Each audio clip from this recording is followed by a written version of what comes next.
amigos, ¿qué tal? Bienvenidos a Contraplano 2019. Los estamos extrañando mucho, pero volvimos, por suerte, volvimos para traerles lo mejor del séptimo arte ahí a sus casas, a las redes, y para que sigamos disfrutando de todo esto que nos gusta a nosotros, porque nos gusta mucho el cine.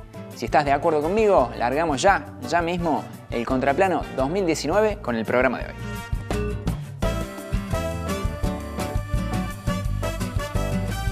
Ya estamos bien entrados en marzo y llegamos tarde a lo que fue la marcha del 8M, esta marcha que reivindica los derechos de las mujeres. Pero bueno, no importa porque todo el tiempo se está luchando, así que te presentamos este informe donde vas a ver a mujeres guerreras en un mundo despiadado regido por hombres que no se dejan pisotear. Las mujeres han demostrado que si algo saben hacer es luchar por sus derechos. Y para esto no solamente han tomado las calles, sino que también la gran pantalla. Estas son algunas películas con mensajes feministas que no te puedes perder. Todo sobre mi madre, Pedro Almodóvar, 1999. Una película sobre los roles que tienen las mujeres en la vida y aquellos que asumen por ellas mismas. Si bien la historia se centra en Manuela, una madre que tras la muerte de su hijo viaja a enfrentarse con el padre del joven, quien jamás lo ha conocido, esta película muestra una variedad de mujeres, desde actrices lesbianas, monjas embarazadas, madres en sufrimiento, hasta prostitutas transgénero que se apoyarán entre sí para buscar consuelo.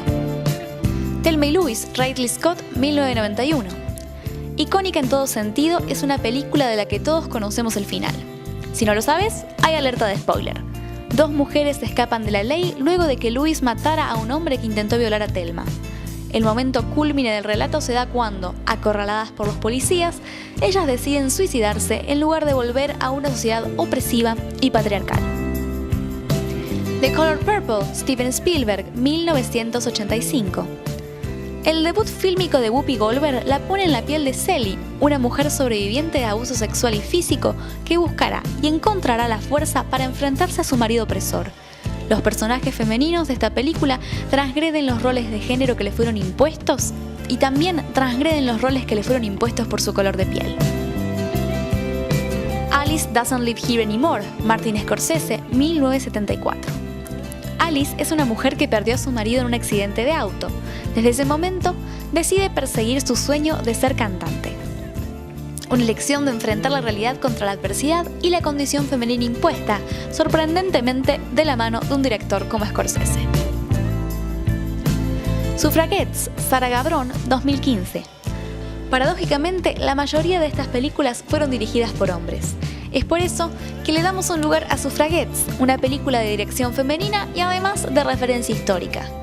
La historia muestra la lucha de un grupo de mujeres para obtener el voto femenino en Inglaterra y cómo para ello estarán dispuestas a perderlo todo.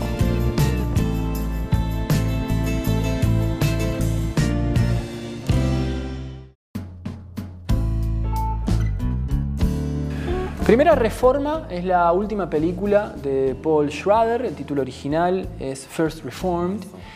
Schrader es un cineasta más bien conocido por sus trabajos como guionista. Él es responsable del guión de grandes películas de Martin Scorsese, por ejemplo Taxi Driver y Toro Salvaje, y también es conocido por sus trabajos como ensayista cinematográfico. Tiene trabajos muy interesantes sobre el cine de Ozu, de Dreyer, de Robert Bresson, cineastas a los que él identifica como cineastas trascendentales, ¿no? De hecho, Schrader es un artista creyente que tiene relaciones conflictivas con su propia creencia, y esta película es una buena demostración de ello porque cuenta la historia de un cura responsable de una iglesia en Estados Unidos, una parroquia que está por cumplir 250 años. Se vienen algunas celebraciones en torno de ese número tan redondo, y lo que decide este sacerdote, interpretado por Ethan Hawke, es escribir un diario personal que tiene ciertas pautas. La primera de ellas es que va a durar un año, que cuando se cumpla ese plazo él va a destruir esas hojas, pero a partir de ellas, de algún modo, estamos en contacto con su experiencia espiritual. Una experiencia que en ese periodo va a estar atravesada también por la llegada, la aparición en su vida de una joven que acompaña las ceremonias que se realizan en la iglesia, una joven que está embarazada, está en pareja con un joven también muy conflictivo, que está en una depresión muy profunda. Él es activista, estuvo en la cárcel, está realmente pensando en la posibilidad cierta de asesinar a la hija por venir, algo muy fuerte. Y ese personaje va a desencadenar una serie de situaciones terribles en las películas, sobre las cuales no voy a hablar. Pero la relación, digamos, más intensa que este personaje de sí, interpretado por Ethan Hawke, vive a lo largo de la película es con ella, con esta joven embarazada. Es una película extraña, digamos, no es muy común ver películas en las que la religión se presente de una manera tan fervorosa. De hecho, la película se puede pensar claramente como una revisión o una relectura de Diario de un cura rural, de Robert Bresson, una película francesa de los años 50, que es posiblemente muy superior a esta. Pero lo interesante de Primera Reforma de Paul Schrader es que aparece con mucha fuerza la dimensión política. Una dimensión que viene, por supuesto, a trastocar, a redefinir, a poner en conflicto la creencia de este sacerdote y que le va a dar a la película un conjunto de matices que van a ir como increyendo hasta un desenlace, para mí, impredecible y quizás un tanto forzado. Es una película muy atendible, quizás de las más interesantes del año pasado. Se llama Primera Reforma y está dirigida por el norteamericano Paul Schrader.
Somos Bio4, pioneros en la producción de energía renovable y amigable con el medio ambiente.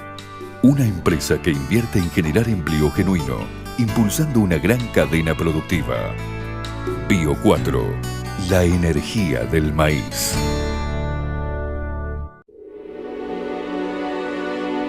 ...63 puentes. Puentes de concreto, de metal, de piedra. Puentes pequeños, enormes y gigantescos. 63 puentes. Puentes modernos, puentes clásicos y puentes históricos.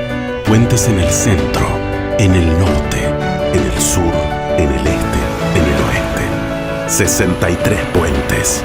Puentes que unen lo que estaba separado, que conectan, que acercan. Puentes para que pase el agua, la producción, el desarrollo y el crecimiento. 63 puentes. Puentes que hacen que nuestra provincia avance. Puentes que nos conectan para que nuestros sueños no se detengan. Ya construimos 31 puentes en toda la provincia y estamos finalizando 32 más. 63 nuevos puentes para impulsar la industria y el campo, fomentar el turismo y seguir avanzando hacia el progreso. ¿Ves? Entre todos podemos y hacemos más.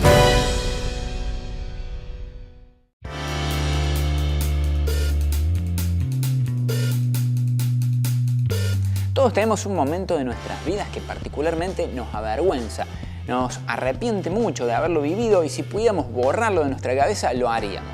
En alguna medida podemos hacernos los desentendidos o recurrir a sustancias como el alcohol para que esto ocurra. Pero ¿qué pasa con los actores? Los actores no pueden borrar las escenas de las que se arrepienten. Así que el informe que vas a ver a continuación, directo de Contraplano, son las escenas que los actores más famosos de Hollywood se arrepienten de haber filmado. Algunas escenas del cine son icónicas, pero te sorprendería saber que muchas de estas no enorgullecen para nada a sus protagonistas. Contraplano te trae las escenas del cine que los actores se arrepintieron de filmar. Kate Winslet en Titanic, la escena del dibujo. Una de las grandes escenas de Titanic es cuando Rose le pide a Jack que la pinte como una de sus chicas francesas.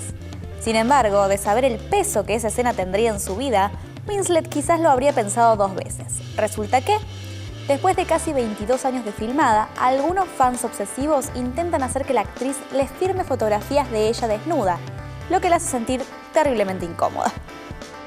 Taylor Lautner en Crepúsculo, todas sus escenas sin remera. Quizás a los productores de Crepúsculo se les fue un poco la mano con pedirle a Lautner que se desvistiera, mucho más de lo que al actor le hubiese gustado. Si bien este gran número de escenas en torso descubierto le consiguió una gran base de fanáticas y fanáticos, él hubiese preferido ser tratado como más que solo un cuerpo y que se lo viera como un actor competente para roles más interesantes. Jennifer Lawrence en Passengers, la escena de sexo. Passengers fue una película que pareció que iba a reventar la taquilla y resultó ser un fiasco bastante importante. Pero eso no es a lo que vamos. Lo interesante es que en las escenas de sexo entre los protagonistas, Lawrence confesó que se sentía tan nerviosa por ser su primera vez filmando algo así, que se emborrachó para poder hacerlo. Algo de lo que se arrepiente tremendamente, ya que no recuerda qué hizo durante esas escenas. Sharon Stone, Bajos Instintos. La escena de las piernas cruzadas. Para muchos, esta es la escena con más carga sexual de la historia del cine. Para Sharon Stone, la protagonista de la misma, fue una sorpresa desagradable. El director, Paul Verhoeven, le solicitó que se quitara la ropa interior cuando filmaba porque la consideraba un distractor. Pero no le comentó cómo resultaría esa escena y hasta le mintió diciéndole que no se vería nada. Ella estaba tan avergonzada cuando vio el film por primera vez que le pegó una cachetada y bien merecida al director. Ellen Page, la joven vida de Juno, la escena de los nombres de bebé. Ellen Page es una reconocida activista de los derechos de la comunidad LGBT, a la que orgullosamente pertenece. Sin embargo, en 2007, cuando Page filmó Juno, se encontró a sí misma en una escena que resultó en un chiste homofóbico, que ahora desea no haber hecho. No era algo que registré en ese momento, pero por supuesto que ahora soy más grande, dijo la actriz al respecto. En la escena, discuten por el posible nombre del bebé. El personaje interpretado por Jason Bateman sugiere llamarlo Madison y Page responde, ¿no es eso un poco gay?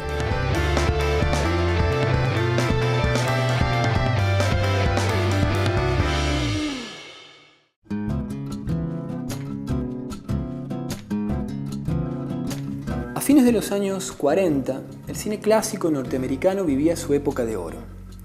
Los cineastas habían alcanzado el punto más alto. Las películas más grandes eran equilibradas, simétricas, mesuradas.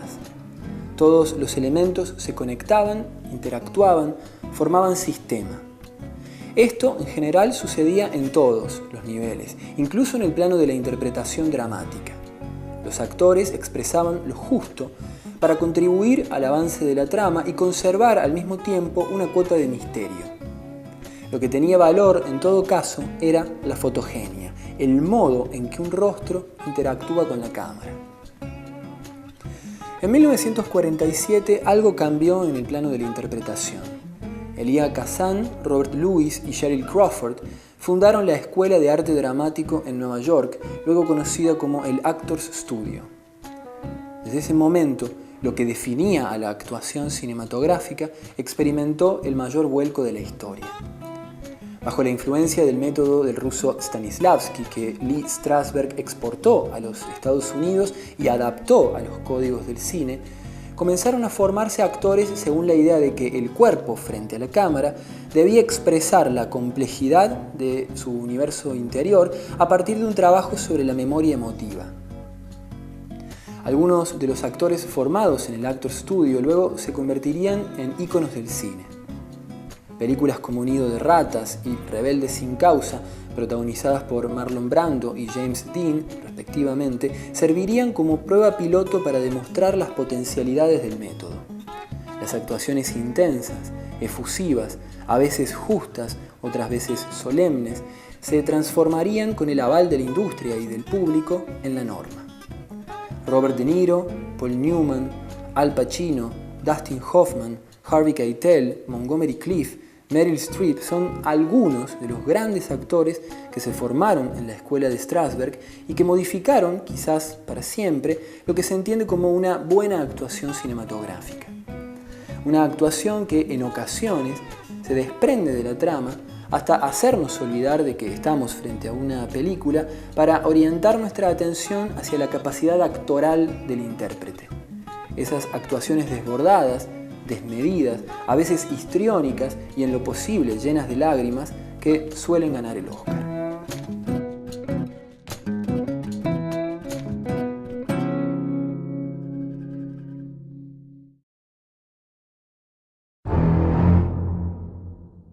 ¿Qué tal, amigos? Bienvenidos a Contraplano una vez más aquí de Frío junto a vos. Tenemos lo mejor del cine que te vamos a presentar a través de los informes que Constanza te realiza con su voz seductora y pornográfica.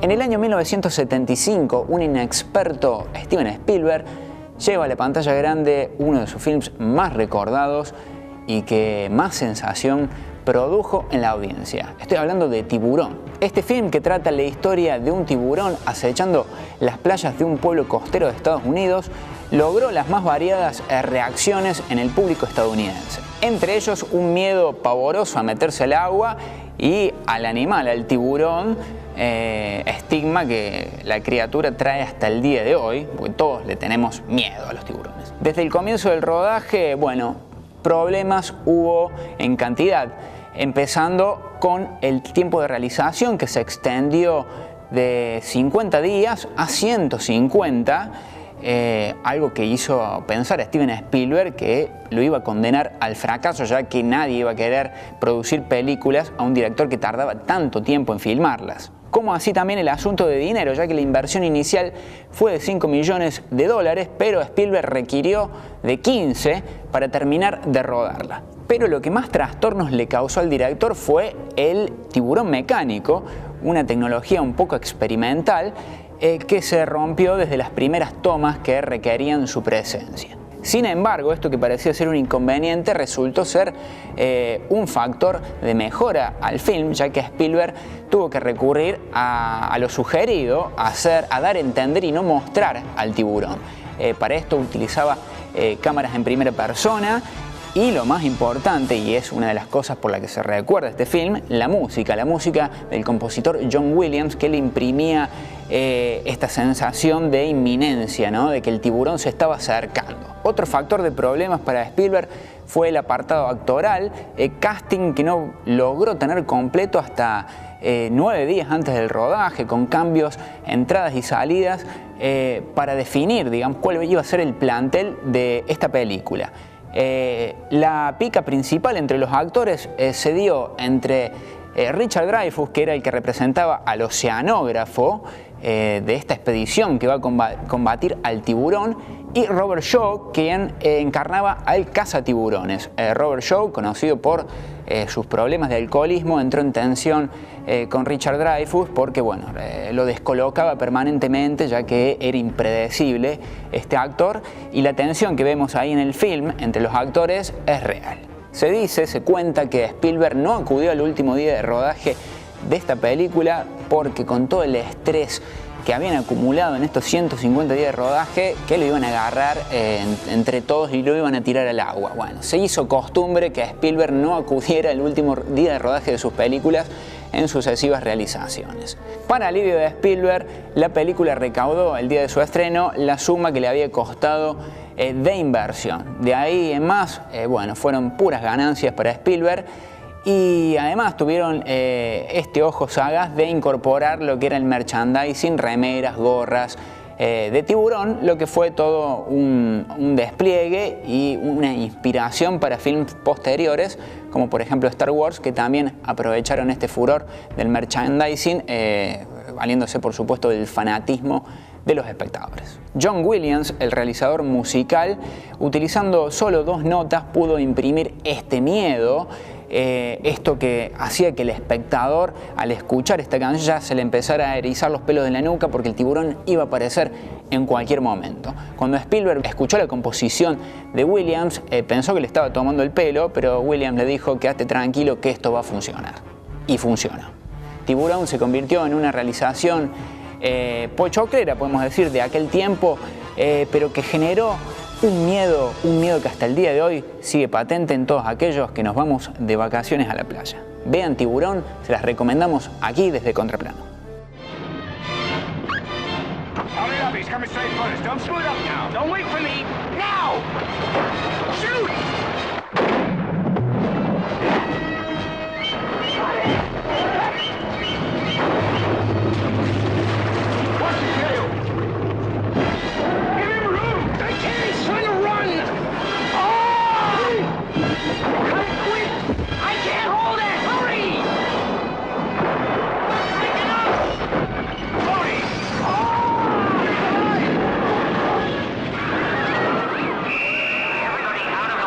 None of man's fantasies of evil can compare with the reality of Jaws. Roy Scheider, Robert Shaw, Richard Dreyfuss, Jaws. See it before you go swimming. Somos Bio 4, pioneros en la producción de energía renovable y amigable con el medio ambiente. Una empresa que invierte en generar empleo genuino, impulsando una gran cadena productiva. Bio 4, la energía del maíz. Aprovechá y abona el impuesto inmobiliario rural con hasta un 50% de descuento. Tenés tiempo hasta el 1 de abril para abonar en pago único con un beneficio extra del 5%. Recordá que siendo ciudadano cumplidor ya tenés un 30% de descuento. Y además, si abonás en un solo pago, también tenés un 10% menos. Si pagás por la web, te descontamos otro 5% más. Este año también podés asegurarte todos estos beneficios con tarjeta cordobesa en 12 cuotas sin interés. Y si te adherís al débito automático, la última cuota es gratis. Ingresá a www.rentascordoba.gov.ar o con tu usuario de Ciudadano Digital. Hay más formas de pago disponibles. Dirección General de Rentas, Ministerio de Finanzas, Gobierno de la Provincia de Córdoba.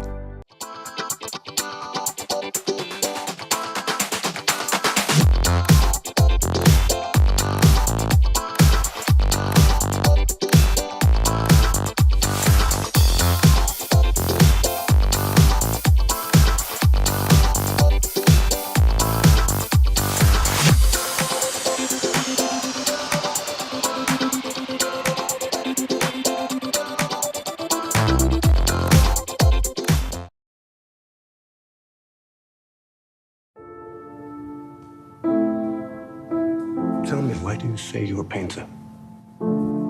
Because I love painting. I have to paint. I've always been a painter, that I know. A born painter? Yes. How do you know?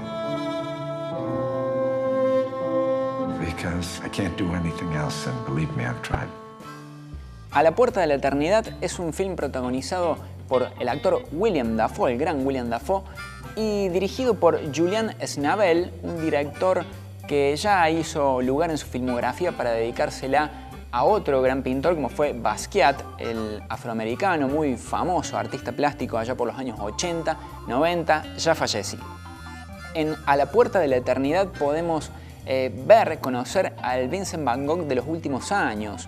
El Vincent Van Gogh aquejado por los problemas económicos, por la locura y por la incomprensión de su contexto y de los artistas de la época. En la película podemos ver muchos aspectos de la vida de Van Gogh que ya conocemos, por ejemplo, esto de que jamás pudo vender un cuadro estando vivo, la relación muy particular que tuvo con su hermano Theo, quien fue su mecenas y lo mantuvo en vida todo lo que pudo, pagándole el alquiler, manteniéndolo, porque Vincent solo se dedicaba a pintar y no hacía más que meterse en problemas, y Theo tenía que ir a rescatarlo de hospitales psiquiátricos, de la policía. Bueno, ahí podemos verlo en esta película, ese amor fraternal entre hermanos. En cuanto a los recursos técnicos que ostenta la película, podemos mencionar el de la cámara, una cámara que muchas veces apunta en contrapicado a la figura de William Dafoe, dando a entender, ¿no?, es la grandeza de un hombre considerado un loco, pequeño, pero que guarda en su interior todo un flujo creativo que podemos ir apreciando en la película, donde se nos muestra el proceso creativo de muchas de sus obras más famosas. Asimismo, también tenemos la voz en off de William Dafoe, que sirve para dar un retrato de primera persona del pintor, mostrándonos sus inquietudes, sus miedos y sus deseos más íntimos.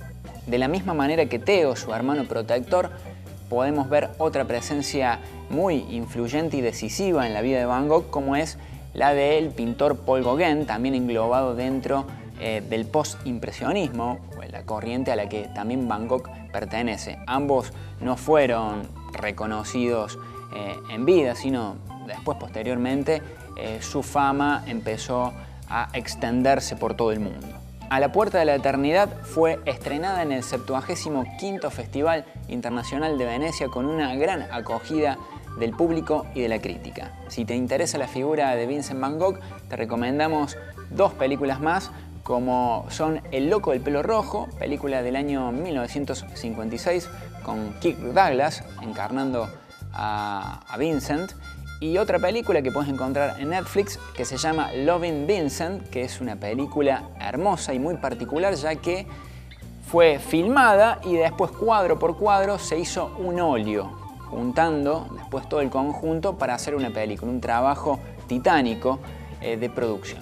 Esta es nuestra recomendación de la semana para vos, si querés ver una linda biopic entrañable en donde vas a verte sumergido por momentos dentro de las pinturas de Van Gogh. Te recomendamos A la puerta de la eternidad.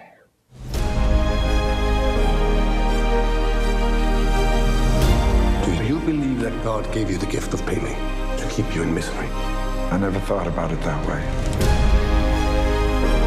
Maybe God made me a painter for people who aren't born yet. Tell me, brother, am I a good painter? You're not a good painter, Vincent. You're a great painter. I wanted so much to share what I see. Now I just think about my relationship to eternity.